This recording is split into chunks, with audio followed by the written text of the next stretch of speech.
বলিউডের তারকা দম্পতি অভিষেক ঐশ্বরিয়ার বিচ্ছেদ নিয়ে নেটিজেনদের মাঝে যে গুঞ্জন চলছিল সে বিষয়ে অবশেষে মুখ খুললেন অভিষেক।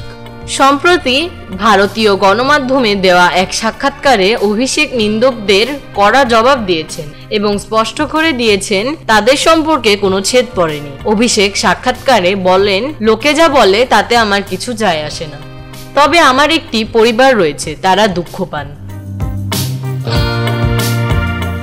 আমি যদি সবকিছুর ব্যাখ্যাও দিই তাও লোকে আমার কথায় ভুল ব্যাখ্যাই করবে, কারণ নেতিবাচক খবর বেশি বিক্রয় হয়।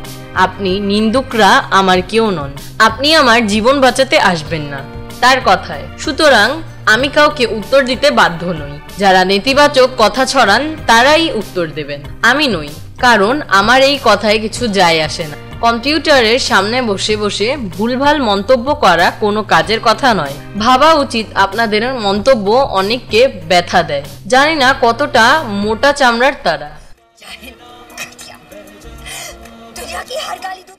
2007 সালে বিবাহ বন্ধনে আবদ্ধ হয়েছিলেন অভিষেক বচ্চন ও ঐশ্বরিয়া রায়। এরপর 2011 সালে তাদের ঘর আলো করে আসে কন্যা আরাধ্যা। তবে গত কয়েক বছর ধরে এই তারকা দম্পতির বিচ্ছেদ নিয়ে নানা জল্পনা শোনা যাচ্ছিল। কখনো শোনা যাচ্ছিল শাশুড়ি জয়া বচ্চনের সঙ্গে ঐশ্বরিয়ার বনিবনা হচ্ছে না, আবার কখনো অভিযোগের তীর ছিল খোদ অভিষেকের দিকেই। বিভিন্ন অনুষ্ঠানে তাদের একসঙ্গে দেখা না যাওয়ায় এই গুঞ্জন আরো জোরালো হয়েছিল। এমনকি কিছু ক্ষেত্রে শুধু মেয়ে আরাধ্যাকে নিয়ে ঐশ্বরিয়াকেও দেখা গিয়েছিল। অধরা, SBS বাংলা।